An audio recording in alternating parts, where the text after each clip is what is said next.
বিসমিল্লাহির রহমানির রহিম। আজকে এই কৃষক কার্ড প্রদান অনুষ্ঠানের সম্মানিত সভাপতি, মঞ্চে উপস্থিত বাংলাদেশ জাতীয়তাবাদী দল বিএনপির সিনিয়র যুগ্ম মহাসচিব জনাব রিজভী আহমেদ, মঞ্চে উপস্থিত অতিথিবৃন্দ, আমার সামনে উপস্থিত অতিথিবৃন্দ এবং প্রিয় ভাই ও বোনেরা সহ সকল উপস্থিতিবৃন্দ, আসসালামু আলাইকুম। প্রথমেই আমি আপনাদের সকলকে আজকের এই পয়লা বৈশাখের শুভেচ্ছা জানাচ্ছি। সকল উপস্থিতিবৃন্দ, এই যে পয়লা বৈশাখ আজকের এই অনুষ্ঠানটি কি, কেন পয়লা বৈশাখ কিভাবে আসলো, নিশ্চয়ই অনেকেরই আপনাদের ধারণা আছে। যদিও বর্তমানে এটি একটি সামাজিক অনুষ্ঠানে রূপ নিয়েছে, কিন্তু পয়লা বৈশাখটি আসলে আমাদের এই বাংলাদেশের কৃষকদের সাথে সম্পর্কিত। এই কৃষির ক্ষেত্রে হোক, ব্যবসা বাণিজ্যের ক্ষেত্রে হোক, কৃষকরা তাদের যে হিসাবের খাতা, এই খাতাটি নতুন করে খুলতেন, সেখান থেকে এই পয়লা বৈশাখটি এসছে, এই পয়লা বৈশাখের অনুষ্ঠানটি এসছে। এবং সে কারণেই, যেহেতু পয়লা বৈশাখের মূল বিষয়টি আমাদের কৃষক ভাইদের সাথে জড়িত, কৃষানী বোনদের সাথে জড়িত, সেজন্যই আমরা কৃষক কার্ড প্রদানের যেই অনুষ্ঠান, আমাদের যে কমিটমেন্ট, যেই প্রতিশ্রুতি আমরা এই দেশের মানুষের সামনে দিয়েছিলাম, সেটির আমরা আজকে উদ্বোধন ঘোষণা করলাম, বা উদ্বোধন কার্য আমরা আজকে শুরু করলাম ইনশাআল্লাহ। প্রিয় ভাই বোনেরা, সকল উপস্থিতিবৃন্দ, আমন্ত্রিত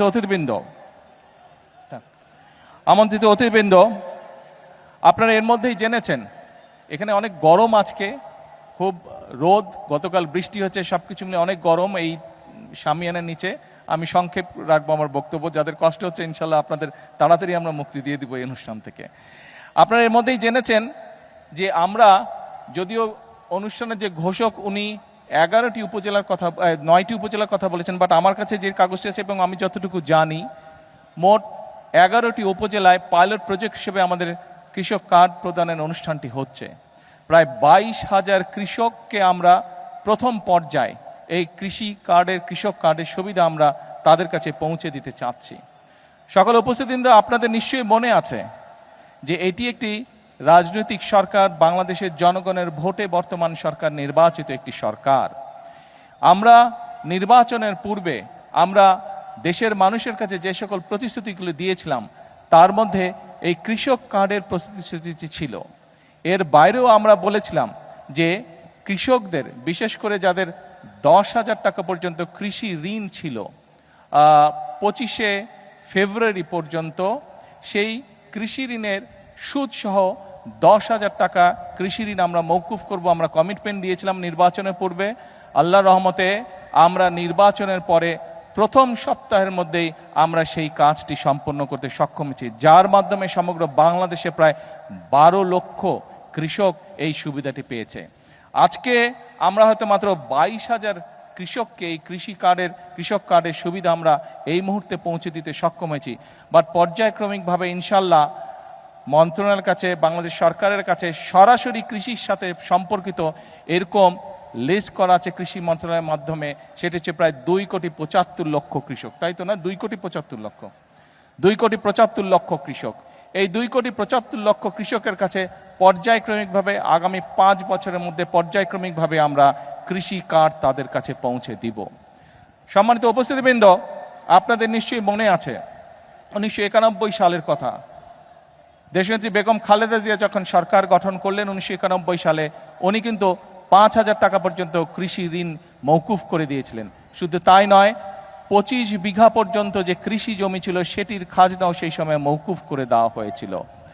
শুধু তাই নয়, শহীদ রাষ্ট্রপতি জিয়াউর রহমান সেই সময় এই কৃষকদের, আমরা দেখেছি দেশ স্বাধীনের পরে কৃষকদের ফসল ফলানোর ক্ষেত্রে অনেক সমস্যা হতো, তার মধ্যে একটি বড় সমস্যা ছিল সেচের সমস্যা। সময় মতন তারা পানি পেত না কৃষক ভাইয়েরা। শহীদ রাষ্ট্রপতি জিয়াউর রহমান খাল খনন কর্মসূচি শুরু করেছিলেন, যার মাধ্যমে আমরা দেখেছিলাম 1 বছরের মধ্যে বাংলাদেশ কৃষিতে মোটামুটিভাবে ফসলে স্বয়ংসম্পূর্ণ হয়েছিল। এবং যেই বাংলাদেশে আমরা দেখেছিলাম 1974 সালে দেশের মানুষ না খেয়ে মারা গিয়েছিল, দুর্ভিক্ষে প্রায় 7 থেকে 8 লক্ষ মানুষ মারা গিয়েছিল, সেই বাংলাদেশেই আমরা দেখেছি শহীদ রাষ্ট্রপতি জিয়াউর সময় শুধুমাত্র খাল খনন করার ফলে, কৃষক সেচ সুবিধা পাওয়ার ফলে আমরা দেখেছিলাম কৃষির উৎপাদন দ্বিগুণ হয়েছিল এবং এই বাংলাদেশ থেকে অল্প পরিমাণে হলেও বিদেশে খাদ্য রপ্তানি করতে সক্ষম হয়েছিল এই বাংলাদেশ। প্রিয় ভাই বোনেরা, সকল উপস্থিতিবৃন্দ, আমাদের লক্ষ্য হচ্ছে এই দেশের শতকরা 40% মানুষ কৃষির সাথে জড়িত। আমি আপনি আজকে আমরা যেখানে অতিথি হিসাবে আমরা যারা এখানে উপস্থিত আছে, মাঠে যত মানুষ উপস্থিত আছেন, এই মঞ্চে যত মানুষ উপস্থিত আছেন, আমি হয়তো সরাসরিভাবে কৃষির সাথে সম্পর্কিত নই, কিন্তু আমাদের পরিবারের কেউ না কেউ আছে যেই মানুষটি কৃষির সাথে সম্পর্কিত, সরাসরিভাবে এখনো সম্পর্কিত, আমাদের আত্মীয় স্বজন পরিবার পরিজনের। অর্থাৎ বাংলাদেশে আমরা যত মানুষ আছি, প্রত্যেকটি পরিবার, 4 কোটি পরিবার আছে, প্রত্যেকটি পরিবারের কেউ না কেউ কৃষির সাথে সম্পর্কিত। অর্থাৎ এই দেশের প্রধান পেশাই হচ্ছে কৃষি।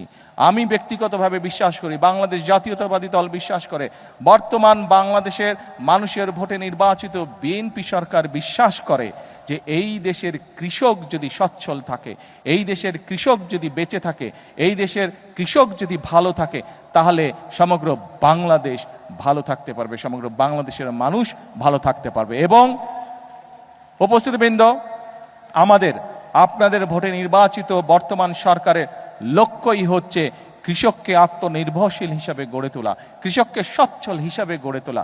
সেই জন্যই এই কৃষক কার্ড আমরা দিয়েছি। এরই ভিতরে আপনারা নিশ্চয়ই অবগত হয়েছেন যে এই কৃষক কার্ডের মাধ্যমে আমরা কৃষকের কাছে চেষ্টা করব ইনশাআল্লাহ সরাসরি 10টি সুবিধা পৌঁছে দিতে, যেই 10টি সুবিধার মাধ্যমে কৃষক তার অবস্থান অনেক ক্ষেত্রেই পরিবর্তন করতে সক্ষম হবে। একটু আগে আমি আমার বক্তব্যে বলেছি যে শহীদ রাষ্ট্রপতি জিয়া রহমানের সময় সমগ্র বাংলাদেশে খাল খননের মাধ্যমে কৃষককে সেচের সুবিধার আওতায় নিয়ে আসা হয়েছিল। আপনারা নিশ্চয়ই খেয়াল করেছেন যে এই কথাটিও আমরা কিন্তু নির্বাচনের আগে বাংলাদেশের মানুষের কাছে বলেছিলাম, এবং নির্বাচন শেষ হবার পরে বাংলাদেশের মানুষের ভোটে আল্লাহর রহমতে বিএনপি সরকার গঠন করতে সক্ষম হওয়ার পরে আমরা সেই কমিটমেন্টও আমাদের প্রতিশ্রুতির কাজ শুরু করেছি আমরা। অর্থাৎ সারা বাংলাদেশে আমরা খাল খনন কর্মসূচি করে শুরু করেছি, এবং এই খাল খনন কর্মসূচি আমাদের লক্ষ্য রয়েছে আমরা আগামী 5 বছর প্রায় 20,000 কিলোমিটার খাল ইনশাআল্লাহ খনন করব। দেশের ভিতরে অনেক জায়গা আছে যেখানকার কৃষকরা এমনকি বর্ষার সময় পর্যন্ত পানির কষ্ট তাদেরকে ভোগ করতে হয়। আমরা এই খাল খননের মাধ্যমে কৃষক ভাইদের কাছে, কৃষানী বোনদের কাছে আমরা সেই পানির সমস্যার সমাধান করতে চাই, পানি আমরা পৌঁছে দিতে চাই সঠিকভাবে তার কৃষি জমির জন্য। শুধু তাই নয়, এই খাল খনন করার মাধ্যমে আমরা আমাদের লক্ষ্য উদ্দেশ্য হচ্ছে বন্যার সময় যে অতিরিক্ত বর্ষণ হোক বা হঠাৎ করে যে পানি চলে আসে সীমান্তের ওপার থেকে, এই সমস্যাগুলোকে যাতে আমরা ম্যানেজ করতে পারি, সেই পানিগুলোকে যাতে আমরা পরবর্তী সময়ের জন্য ধরে রাখতে পারি, সেই জন্য খাল খনন আমাদের একটি লক্ষ্য। আর আরেকটি সবচেয়ে বড় লক্ষ্য, বিগত 50 বছর ধরে কৃষক ভাইরা বলেন, মানুষ তার চাহিদার জন্য বলেন, আমরা ডিপ টিউবওয়েল বলেন ব্যবহার করতে করতে আমাদের মাটির নিচে যে পানি আছে সেই পানির স্তর অনেক নিচে চলে গিয়েছে, যা সামগ্রিকভাবে দেশ এবং মানুষের জন্য একটি ভয়াবহ ব্যাপার। যদি এই পানিও শেষ হয়ে যায় তাহলে প্রত্যেকটি মানুষ, এই দেশে বসবাসকারী প্রত্যেকটি মানুষ কষ্ট পাবে। সেজন্য খাল খননের মাধ্যমে, নদী খননের মাধ্যমে আমরা সেই আন্ডারগ্রাউন্ড ওয়াটার লেভেল যেটি আছে সেটিকে আমরা আস্তে আস্তে রিচার্জ করতে চাই, সেইটিকে আমরা আবার আগের অবস্থায় পুনরায় আমরা ফিরিয়ে আনতে চাই, সেটিও আমাদের লক্ষ্য এবং উদ্দেশ্য। সম্মানিত উপস্থিতিবৃন্দ, সকল প্রিয় ভাই বোনেরা, আপনারা নিশ্চয়ই দেখেছেন যে নিশ্চয়ই অনেকে পত্রপত্রিকায়, আজকের সকালের পত্রপত্রিকা দেখেছেন। গতকালকে এই প্রতিশ্রুতিটি আমি বাংলাদেশের মানুষের সামনে আমাদের দলের পক্ষ থেকে দিয়েছিলাম যে বিশেষ করে যে সকল অঞ্চল, উত্তর অঞ্চল সহ টাঙ্গাইল সহ বাংলাদেশের যে সকল অঞ্চল কৃষি নির্ভরশীল এলাকা, সেই সকল অঞ্চলে আমরা যেমন কৃষক ভাইদের পাশে দাঁড়ানোর চেষ্টা করব, কিষানী বোনদের পাশে দাঁড়ানোর চেষ্টা করব, আমরা যেরকম কৃষিকে সহায়তা দেওয়ার চেষ্টা করব, একই সাথে আমাদের চেষ্টা থাকবে যে শুধু কৃষি পণ্য উৎপাদন করলেই হলো না, সেই সকল অঞ্চলে কিভাবে কৃষি পণ্যের সাথে সম্পর্কিত যে সকল কলকারখানা আছে সেগুলিও যাতে প্রতিষ্ঠিত করা যায়, যাতে কৃষক তার পণ্যের মূল্য আরও বেশি পেতে পারে, যাতে করে আমাদের কৃষিজাত পণ্য এগুলো যাতে বিদেশে আমরা রফতানি করতে পারি, সেই জন্য আমরা পদক্ষেপ গ্রহণ করব।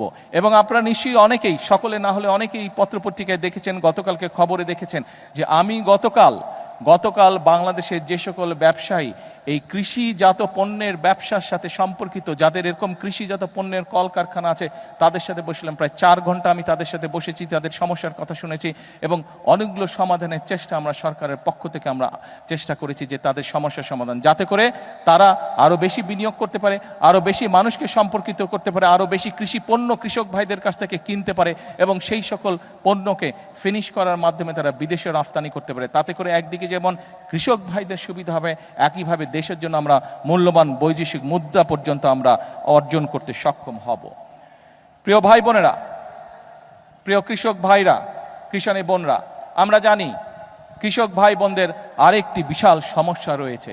সেটি হচ্ছে অনেক কৃষক ভাই বোন ফসল উৎপাদন করে, অনেক ফসল আছে, যেমন এইখানে এই টাঙ্গাইলের আনারস বিখ্যাত। এই আনারস প্রচুর ফলে। আমাদের এই যে ফকির সাহেব আছে, ওনার স্বপন ফকির আছে, ওনার এলাকায় প্রচুর আনারস আছে, কিন্তু এই আনারসকে আমরা প্রিজার্ভ করে রাখতে পারি না। অর্থাৎ আনারসটা সিজনের পরেও যাতে আমরা রাখতে পারি, সেটার জন্য কোল্ড স্টোরেজ বা সেরকম প্রক্রিয়াজাত কিছু নাই। এরকম অনেক দ্রব্য আছে বাংলাদেশে যেগুলোকে আমরা যদি প্রক্রিয়াজাত করে রাখতে পারি, কোল্ড স্টোরেজ করে রাখতে পারি, তাহলে কৃষক ভাইরা যেরকম ফসলটা যখন বেশি হয় তখন অনেক সময় দাম পায় না, কিন্তু আমরা যদি কোল্ড স্টোরেজে রাখতে পারি তাহলে কৃষক ভাইরা পরবর্তীতে দাম পায়। শুধু কৃষক ভাইরা দাম পায় না, একই সাথে মানুষও সিজনের পরেও সেই ফসলটির সুবিধা পায়, সেই ফল ফলাদি বলেন সেটি মানুষ খেতে পারে। সেই জন্য এরই ভিতরে আমরা বিদেশিদের সাথেও কথা বলেছি, বিভিন্ন দেশ উৎসাহী ইন্টারেস্টেড এই বিষয় আমাদেরকে সহযোগিতা করার জন্য। বাংলাদেশের অনেক ব্যবসায়ীরা তারা উৎসাহিত এই বিষয়ে পদক্ষেপ গ্রহণ করার জন্য। আপনাদের নির্বাচিত বিএনপি সরকারও এই ব্যাপারে আমরা পদক্ষেপ গ্রহণ করছি, এ ব্যাপারেও ইনশাল্লাহ কাজ করছি। আমরা চেষ্টা করছি বিভিন্ন জায়গায়, যে সকল জায়গায় ফসল নষ্ট হয়ে যায় কোল্ড স্টোরেজ হবে, সেখানে ধীরে ধীরে আমরা কৃষক ভাইদের সুবিধার জন্য আমরা কোল্ড স্টোরেজ তৈরি করব, যাতে কৃষক ভাইরা তাদের ফসলের মেয়াদ আরও বেশি টাইম পর্যন্ত ধরে রাখতে সক্ষম হয়। প্রিয় ভাই বোনেরা, প্রিয় কৃষক ভাইরা, কিষানী বোনেরা, সকল উপস্থিতিবৃন্দ, প্রিয় ভাই বোনেরা, একটি কথা আজকে পরিষ্কারভাবে আপনাদের সামনে আমি তুলে ধরতে চাই। আমরা যদি সকল পর্যালোচনা করি, আমরা দেখব এই বাংলাদেশে একমাত্র বিএনপি সরকার যতবার এই দেশ পরিচালনার সুযোগ পেয়েছে, বিএনপি সরকারই চেষ্টা করেছে কৃষক ভাই বোনদের পাশে দাঁড়ানোর জন্য। আপনারা বিএনপির উপরে বিগত নির্বাচনে আস্থা রেখেছেন, ইনশাল্লাহ এই সরকার আপনাদের সেই আস্থার পূর্ণ মর্যাদা দিবে। আজকের এই অনুষ্ঠানে আমি বলতে চাই, এখন আমাদেরকে দেশ গড়ার সময়। কৃষক ভাইদের পাশে আমরা যেরকম দাঁড়াবো, একই সাথে আমরা আমাদের দেশের কিষানী বোন সহ আমাদের দেশের যে নারী সমাজ আছে, তারা হচ্ছে দেশের অর্ধেক, জনসংখ্যার অর্ধেক। এই নারী সমাজকে যদি আমরা স্বাবলম্বী করে গড়ে তুলতে না পারি, তাহলে এই দেশকে আমরা সামনের দিকে এগিয়ে নিয়ে যেতে পারবো না। এবং সেই কারণেই আমরা প্রতিশ্রুতি দিয়েছিলাম যে আমরা যদি সরকার গঠন করতে সক্ষম হই, তাহলে আমরা বাংলাদেশের মা বোনদের জন্য, নারীদের জন্য, আমরা পরিবারের নারী প্রধানের জন্য আমরা ফ্যামিলি কার্ড চালু করব। আল্লাহর রহমতে সেই কাজটিরও পাইলট প্রজেক্ট আলহামদুলিল্লাহ আমরা শুরু করতে সক্ষম হয়েছি এবং পর্যায়ক্রমিকভাবে আগামী 5 বছরের ভিতরে আমরা বাংলাদেশের চেষ্টা করব সকল নারী প্রধান পরিবারের কাছে এই কার্ডের সুবিধা পৌঁছে দেওয়ার জন্য, এই কার্ডটি পৌঁছে দেওয়ার জন্য। অর্থাৎ এই সরকার জনগণের সরকার, এই সরকার কৃষক বলুন, এই সরকার দেশের মা বোনদের কথা বলুন, ইমাম মসজিদের ইমাম খতিব সাহেব সহ অন্যান্য ধর্মীয় যারা গুরু আছেন তাদের কথা বলুন, ছাত্রদের কথা বলুন, শ্রেণী পেশা নির্বিশেষে প্রত্যেকটি মানুষের পাশে দাঁড়ানোর চেষ্টা করবে। আমাদের লক্ষ্য হচ্ছে দেশের উন্নয়ন, আমাদের লক্ষ্য হচ্ছে দেশের মানুষের ভাগ্যের পরিবর্তন। সেজন্যই আমরা বলে থাকি, করব কাজ গড়ব দেশ। সবার আগে কে? সবার আগে কে? সবার আগে বাংলাদেশ। প্রিয় ভাই বোনেরা, আসুন আমরা এই দেশের প্রত্যেকটি নাগরিক, আমরা রাজনীতি করি বা না করি, আমরা কৃষক হই বা না হই, আমরা ছাত্র হই না হই, আমরা ব্যবসায়ী হই বা না হই, যে মানুষই হয়ে থাকি না কেন, যে পেশার মানুষই হয়ে থাকি না কেন, প্রত্যেকের আমাদের একটি আকাঙ্ক্ষা আছে, নিজের দেশটিকে আমরা ভালো দেখতে চাই, নিজের দেশটিকে আমরা সুন্দর দেখতে চাই। আমরা দেখতে চাই এই দেশের মানুষ নিরাপদে এই দেশে বসবাস করছে, এই দেশের মানুষ, এই দেশের সন্তানেরা এই দেশেই বড় হচ্ছে, স্বাচ্ছন্দ্যে বড় হচ্ছে, খেয়ে পড়ে ব্যবসা বাণিজ্য চাকরি বাকরি করে নিরাপদের সাথে, নিরাপত্তার সাথে বড় হচ্ছে। আমাদের লক্ষ্য সেটাই, আমরা সেই লক্ষ্য অর্জন করতে চাই। কিন্তু সেই লক্ষ্য অর্জন করা সম্ভব একমাত্র যদি জনগণের সহযোগিতা থাকে, একমাত্র যদি জনগণের সমর্থন থাকে। সেজন্যই আমরা জনগণকে সাথে নিয়ে চলতে চাই, জনগণকে পাশে রেখে চলতে চাই, জনগণকে সাথে নিয়ে সামনের দিকে বাড়তে চাই, দেশ গঠন করতে চাই। আজকে এই কৃষক কার্ড উদ্বোধন করার মাধ্যমে আবারও আমি বাংলাদেশের সকল শ্রেণী পেশা, সমাজের সকল শ্রেণী পেশার মানুষকে আবারও দেশ গঠনের আমন্ত্রণ জানিয়ে আমার বক্তব্য শেষ করছি। আল্লাহ হাফেজ। বাংলাদেশ জিন্দাবাদ।